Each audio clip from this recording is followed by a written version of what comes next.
ഇന്ന് ഓവനോ ബീറ്ററോ ഒന്നും തന്നെ യൂസ് ചെയ്യാണ്ട് വളരെ ഈസി ആയിട്ട് നല്ല പഞ്ഞ് പോലുള്ള സോഫ്റ്റ് ആയിട്ടുള്ള ചോക്ലേറ്റ് കേക്ക് എങ്ങനെയാണ് തയ്യാറാക്കിയിട്ട് എടുക്കാം എന്നാണ് കാണിക്കണത്. ഈ ഒരു കേക്കിൽ ഞാൻ മുട്ട ഒന്നും ചേർക്കാതെയാണ് തയ്യാറാക്കിയിട്ട് എടുത്തിട്ടുള്ളത്. അപ്പോൾ നമുക്ക് ഈ ഒരു കേക്ക് എങ്ങനെയാണ് തയ്യാറാക്കിയിട്ട് എടുക്കാമെന്ന് നോക്കാം. അപ്പോൾ ഞാനിവിടെ ഒരു ബൗളിലേക്ക് 1 കപ്പ് പാലാണ് കേട്ടോ ഒഴിച്ച് കൊടുത്തിട്ടുള്ളത്. തിളപ്പിക്കാത്ത പാലാണ് എടുത്തിട്ടുള്ളത്.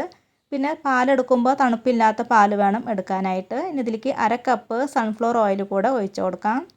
ഇനി 1/2 കപ്പ് പഞ്ചസാര കൂടെ ചേർത്ത് കൊടുക്കാം. ഞാനിവിടെ പൊടിക്കാണ്ടാണ് പഞ്ചസാര എടുത്തിട്ടുള്ളത്. ഇതിന് പകരമായിട്ട് പൊടിച്ചിട്ട് കൂടെ ചേർത്ത് കൊടുക്കാവുന്നതാണ്. ഇനി ഒരു പഞ്ചസാര ഒക്കെ നന്നായിട്ടൊന്ന് മെൽറ്റായിട്ട് വരാൻ വേണ്ടിയിട്ട് കുറച്ച് നേരം നല്ലോണം ഒന്ന് മിക്സ് ആക്കിയിട്ട് കൂടെ കൊടുക്കുക. പഞ്ചസാര ഒക്കെ നന്നായിട്ടൊന്ന് മിക്സായി വന്നു കഴിഞ്ഞാൽ പിന്നെ ഇതിലേക്ക് ഒരു 2-3 തുള്ളി പൈനാപ്പിൾ എസൻസ് കൂടെ ഒഴിച്ച് കൊടുക്കാം. ഇതിന് പകരമായിട്ട് വാനില എസൻസോ അതല്ലെങ്കിൽ ഓറഞ്ച് എസൻസോ ചേർത്ത് കൊടുക്കാവുന്നതാണ്. എസൻസ് ചേർത്ത് എല്ലാം കൂടെ ഒന്ന് മിക്സ് ആക്കിയിട്ട് എടുത്തു കഴിഞ്ഞാൽ പിന്നെ ഇതൊന്ന് മാറ്റി വയ്ക്കാം. ഇനി ഞാനിവിടെ ഒരു പാത്രത്തിലോട്ട് ഒരു അരിപ്പ് വെച്ച് കൊടുത്തതിന് ശേഷം ഇതിലേക്ക് 1 കപ്പ് മൈദയാണ് ഇട്ട് കൊടുത്തിട്ടുള്ളത്. ഇനി ഇതിൻ്റെ കൂടെ 1/4 കപ്പോളം കൊക്കോ പൗഡർ കൂടെ ഇട്ട് കൊടുക്കുന്നുണ്ട്. ഞാനിവിടെ ഡാർക്ക് കളറിലുള്ള കൊക്കോ പൗഡറാണ് എടുത്തിട്ടുള്ളത്.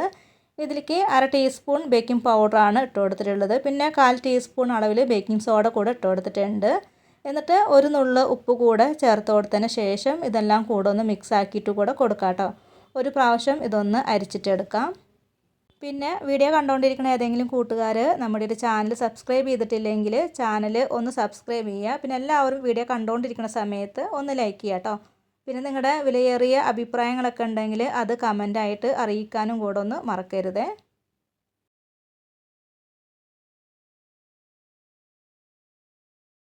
ഇതിപ്പോൾ എല്ലാം കൂടെ ഞാനിവിടെ ഒരു പ്രാവശ്യം ഒന്ന് അരിച്ചിട്ട് എടുത്തിട്ടുണ്ട് കേട്ടോ. ഇനി ഇതൊന്ന് മിക്സ് ആക്കിയിട്ട് കൂടെ കൊടുക്കാം. എല്ലാം കൂടെ ഒന്ന് മിക്സ് ആക്കിയിട്ട് എടുത്തു കഴിഞ്ഞാൽ നമ്മൾ നേരത്തെ റെഡിയാക്കി വെച്ചിട്ടുള്ള ആ ഒരു പാലിൻ്റെ മിക്സ് ഉണ്ടല്ലോ അതിലേക്ക് ഈ ഒരു പൊടി ഇട്ട് കൊടുത്തിട്ട് നല്ലോണം ഒന്ന് മിക്സ് ആക്കിയിട്ട് കൂടെ കൊടുക്കാം.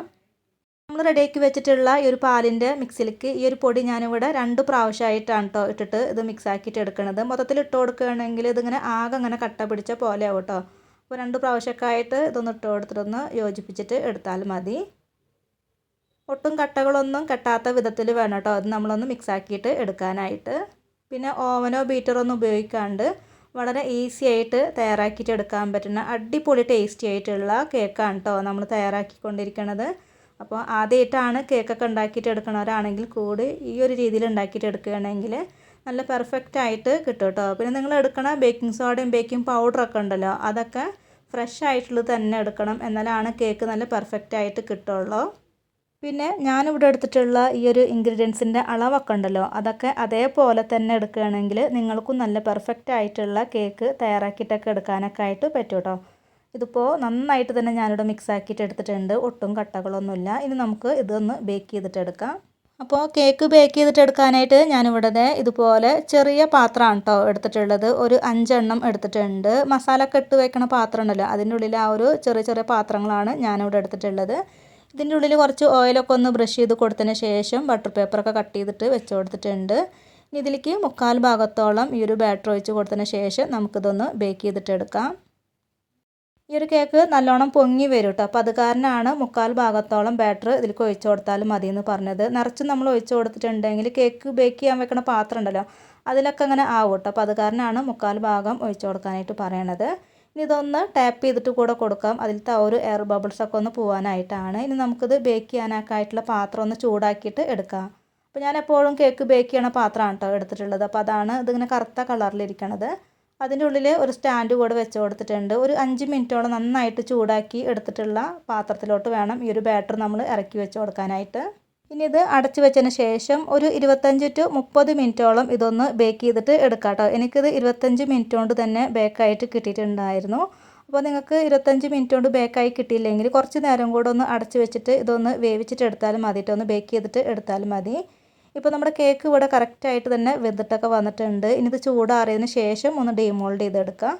എന്നിട്ട് അതിൻ്റെ ബട്ടർ പേപ്പറൊക്കെ ഒന്ന് എടുത്ത് മാറ്റാം കേട്ടോ. ഇപ്പോൾ നല്ല പഞ്ഞി പോലെ ഇരിക്കണം നല്ല സോഫ്റ്റ് ആയിട്ടുള്ള ചോക്ലേറ്റ് കേക്ക് ഇവിടെ റെഡി ആയിട്ടുണ്ട്. അപ്പോൾ ഈ ഒരു രീതിയിൽ ട്രൈ ചെയ്തിട്ടില്ലെങ്കിൽ തീർച്ചയായിട്ടും ഒന്ന് ഉണ്ടാക്കി നോക്കാം കേട്ടോ. അപ്പോൾ ആദ്യമായിട്ടാണ് കേക്ക് തയ്യാറാക്കിയിട്ട് എടുക്കുന്നവർ പോലും ഈ ഒരു രീതിയിൽ ഉണ്ടാക്കിയിട്ടുണ്ടെങ്കിൽ നല്ല പെർഫെക്റ്റ് ആയിട്ടുള്ള കേക്ക് ഉണ്ടാക്കിയിട്ടൊക്കെ എടുക്കാനൊക്കെ ആയിട്ട് പറ്റും.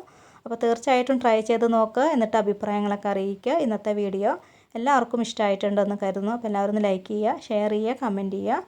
നമ്മുടെ ചാനൽ ആദ്യമായിട്ട് കാണുന്നവരൊക്കെ ഉണ്ടെങ്കിൽ ചാനൽ ഒന്ന് സബ്സ്ക്രൈബ് ചെയ്യാം കേട്ടോ. പിന്നെ അടുത്ത നല്ലൊരു റെസിപ്പി വീഡിയോ ആയിട്ട് വീണ്ടും കാണാം. താങ്ക്